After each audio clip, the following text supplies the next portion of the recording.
नीतीश सरकार के एक मंत्री के भ्रष्टाचार से जुड़े मामले को मंत्री खुलासा किया। उसके आपराधिक इतिहास रिकॉर्ड वाले और भ्रष्टाचार में जो चार्जशीटेड लोग हैं, ऐसे लोगों को शामिल कर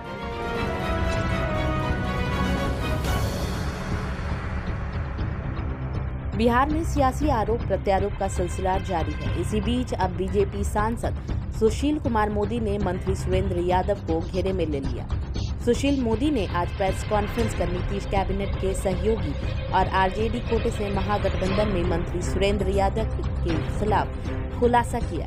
सुरेंद्र यादव के ऊपर तकरीबन 1 दर्जन से ज्यादा आपराधिक मामले का खुलासा सुशील मोदी कर रहे हैं। उन्होंने कहा कि गया में सुरेंद्र यादव के नाम से लोग डर जाते हैं। सुशील कुमार मोदी ने कहा कि सुरेंद्र यादव ने रेप पीड़िता का चेहरा उजागर कर दिया था। इस मामले में चार्जशीट हो चुका है और वे जमानत पर चलते रहे। इसके अलावा उन्होंने कई अन्य मामले उठाते हुए सुरेंद्र यादव पर हमला बोला है। पिछली प्रेस कॉन्फ्रेंस में नीतीश सरकार के एक मंत्री के भ्रष्टाचार से जुड़े मामले का हम लोगों ने खुलासा किया था। आज एक और मंत्री उसके आपराधिक इतिहास का हम खुलासा करेंगे और नीतीश जी ने अपने मंत्रिमंडल में आपराधिक रिकॉर्ड वाले और भ्रष्टाचार में जो चार्जशीटेड लोग हैं, ऐसे लोगों को शामिल कर पूरे बिहार को उन्होंने शर्मसार करने का काम किया है। आज इस मंत्री की हम चर्चा करें, उनका नाम है डॉक्टर सुरेंद्र यादव। डॉक्टर सुरेंद्र यादव पर बाल यौन अपराध, महिला आरक्षण बिल की कॉपी फाड़ने, अतुल अपहरण कांड, मेडिकल छात्रों पर फायरिंग, तिलकुट व्यापारियों से हिंसक झड़प, कांग्रेस के पूर्व विधायक की निर्मम पिटाई और हाल के दिनों में एक प्रेस कॉन्फ्रेंस में बहुत ही गंदी और भद्दी गाली का सार्वजनिक उपयोग करने जैसे दर्जनों आरोप सुरेंद्र यादव पर हैं। और सुरेंद्र यादव गया के आतंक हैं, जिनके नाम से लोगों में सिहरन पैदा होती है। लोग डर जाते हैं कि सुरेंद्र यादव आ रहे हैं। तो 2018 की बात है कि एक नाबालिग लड़की जिसके साथ सामूहिक बलात्कार हुआ, उसको गया पुलिस उस लड़की की मेडिकल जांच के लिए मगध मेडिकल कॉलेज लेकर आई। मेडिकल जांच के बाद जब लड़की निकल रही थी, गाड़ी में बैठ रही थी पुलिस कस्टडी में, तो सुरेंद्र यादव और उनके 25-30 लोगों ने पुलिस की गाड़ी को रोककर और ज़बरदस्ती उस लड़की को पुलिस गाड़ी से नीचे उतार लिया और उसका बयान लेने की कोशिश की और उसके चेहरे पर जो कपड़ा था उसको हटा दिया और इस दौरान उसका चेहरा उजागर हो गया। इस मामले में सुरेंद्र यादव पर पॉस्को एक्ट की धारा 13 के तहत मामला दर्ज है। और पॉस्को एक्ट की आपको मालूम है, प्रिवेंशन ऑफ जो सेक्सुअल चाइल्ड एब्यूज़ एक्ट है, जो बाल यौन अपराध से जुड़ा एक्ट है। तो ये मामला बाल यौन अपराध से जुड़ा है। सुरेंद्र यादव पर पॉस्को एक्ट की धारा 13 के तहत मुकदमा दर्ज है।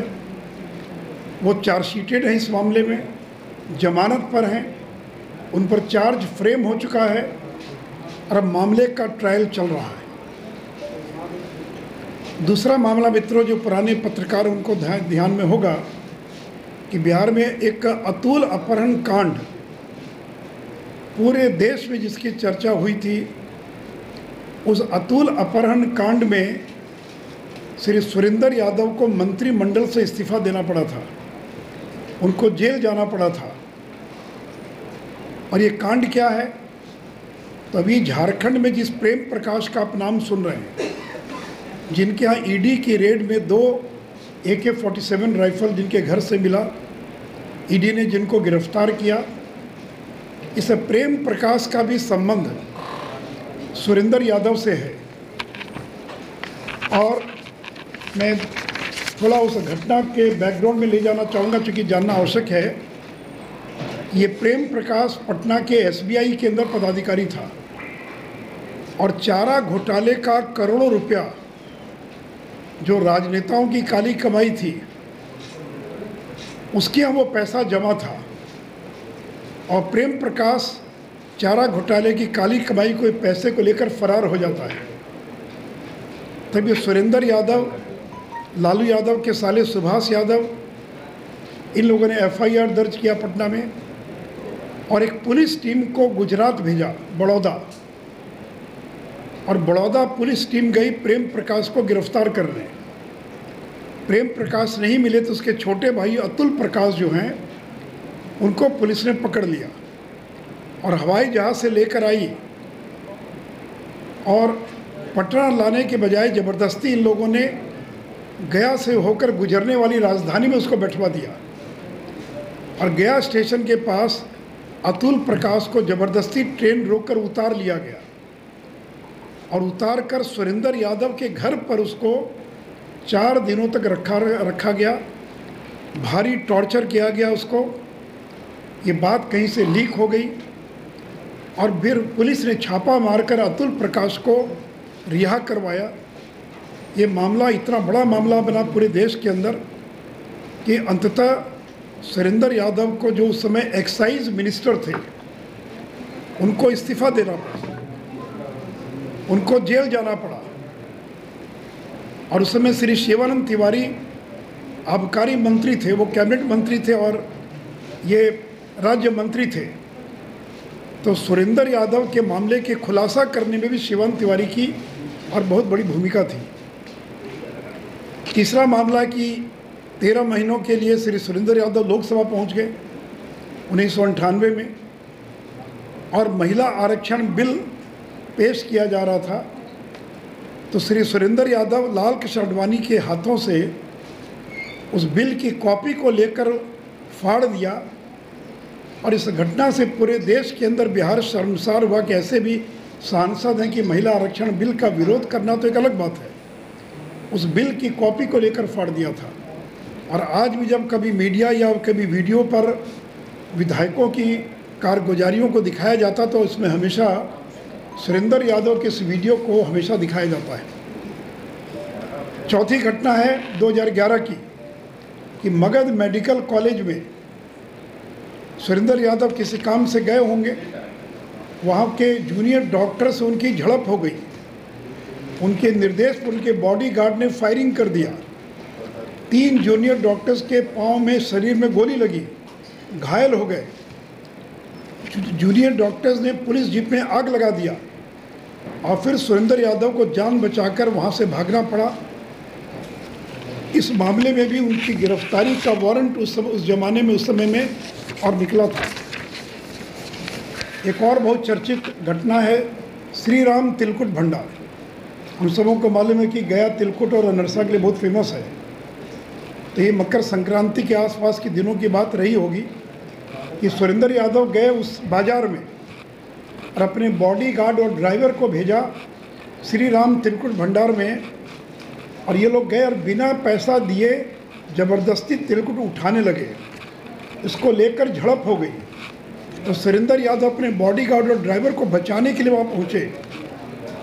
तो तिलकुट व्यापारियों और सुरेंद्र यादव में झगड़ा हो गया और तो झगड़ा इतना बढ़ गया कि मारपीट की नौबत आ गई।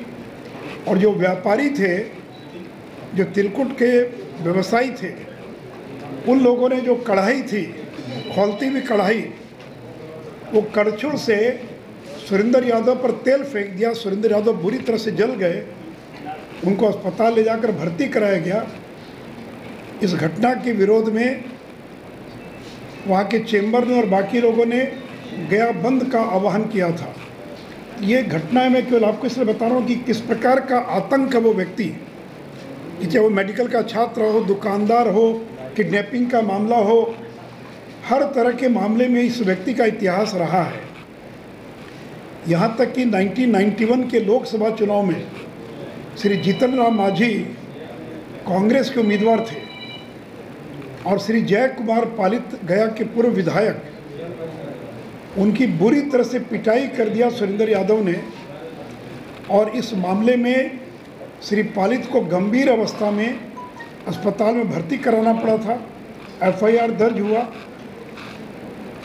तो ये 91 लोकसभा की बात है। इनका पूरा परिवार किस तरह से इन्वॉल्व है अपराध में।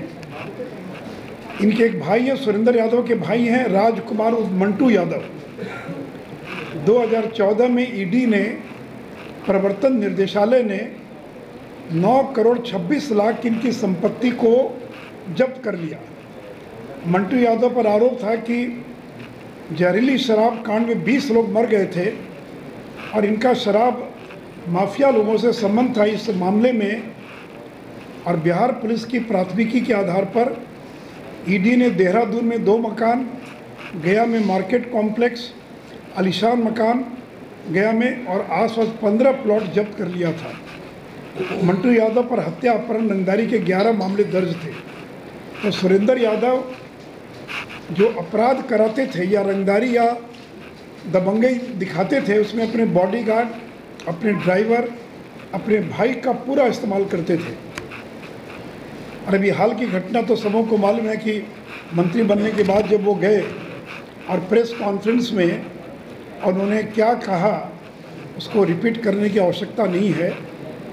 तो नीतीश जी, आप ऐसे लोगों को अपने मंत्री परिषद में शामिल कर बिहार में सुशासन कैसे कायम करेंगे? पूरे देश में आप किस प्रकार का मैसेज दे रहे हैं? तो गंभीर आपराधिक मामलों के आरोपी एवं भ्रष्टाचार के आरोपों में चार्जशीट लोगों को अविलंब मंत्री परिषद से बर्खास्त करें, अन्यथा पूरे देश में एक बहुत बिहार की नकारात्मक छवि बन रही है कि सरकार में बड़ी संख्या में आपराधिक और भ्रष्टाचार के आरोपों से घिरे लोग इस सरकार में शामिल हैं। इसलिए मैं नीतीश जी से अपील करूंगा कि सुरेंद्र यादव एवं अन्य ऐसे मंत्रियों को, साथ ही साथ जो भ्रष्टाचार में लिप्त लोग हैं, जो चार्जशीटेड हैं, ऐसे सभी लोगों को और अपने मंत्रिमंडल से बर्खास्त करें। अन्यथा जो एक बिहार की हम लोगों ने एक सकारात्मक छवि बनाई पूरे देश के अंदर, वो छवि बुरी तरह से प्रभावित हो रही है और बिहार शर्मसार हो रहा है। तो मित्रों, मुख्य रूप से मुझे सुरेंद्र यादव के आपराधिक इतिहास के बारे में संक्षेप में आपको बताना था। इस विषय से जुड़ा कोई सवाल हो सुरेंद्र यादव, जिससे मैंने पहले भी कहा कि मैं दूसरे किसी विषय का जवाब आज नहीं दूंगा, अलग से भी कभी बात कीजिएगा। तो अगर सुरेंद्र यादव के बारे में कुछ और जानकारी आपको प्राप्त करना है या कोई सुझाव देना हो तो आप सुझाव दे सकते, पूछ सकते।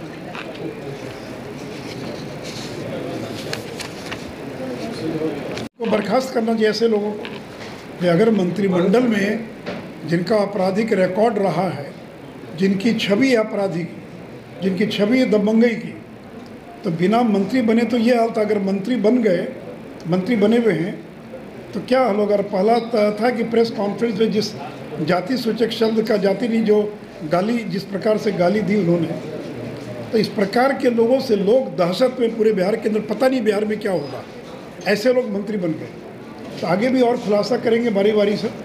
इसलिए मुझे लगा कि आज रविवार के दिन जो है सुरेंद्र यादव के इतिहास को खंगाला जाए। और ये प्रेम प्रकाश जिसका मैंने जिक्र किया, जो झारखंड में जाकर, ये सासाराम का ही रहने वाला है, बिहार के सासाराम का, और इन तमाम लोगों से इनके कितने अंतरंग संबंध आप इसी से समझ सकते हैं। उनके भाई को पकड़ कर लाया, 4 दिन तक घर में रखा गया, पुलिस कस्टडी से उसको छुड़ा लिया गया, अतुल प्रकाश को। और उस केस में सुभाष यादव, सुरेंद्र यादव, आज़ाद गांधी, सारे लोग उस केस में एक्यूज थे, उस पूरे मामले के अंदर।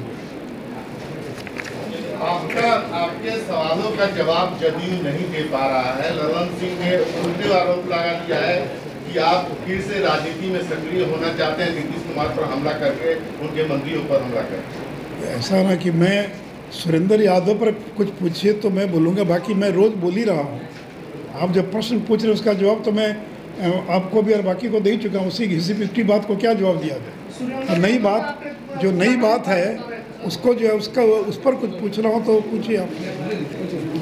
जैसे कि आप बता रहे हैं कि इनका इतिहास है अपराध का, तो जेल से बाहर क्या कर रहे थे? अभी तो आपकी सरकार थी 3 लाख, कुछ दिन हुआ सरकार बदले हुए, तो जेल में उनको होना चाहिए, तो बाहर क्या कर रहे थे? आपकी भी सरकार ने बिहार में चलिए, हम लोग की सरकार में मंत्री परिषद में नहीं थे। मैंने कहा कि मंत्री परिषद में अरे अपराधी हमेशा जेले में नहीं ना रहेगा जी। बीच में ना बने तो उस पे कार्रवाई नहीं की जाएगी जी। अपराधी मंत्री नहीं बने तो कार्रवाई नहीं की जाएगी। कहाँ बोल रहे हैं कि कार्रवाई नहीं की जाएगी? कार्रवाई हुई तब ना इतने केस में वो जेल गए, बेल हुआ, बाकी वो ऐसा थोड़ी। उन पर दर्जनों केस थे, आज भी 9 मुकदमा उनके पर है। उनके एफिडेविट में 9 मुकदमा का उसका जिक्र है, उनके 9 मुकदमे का जो है। चलिए, बहुत बहुत धन्यवाद।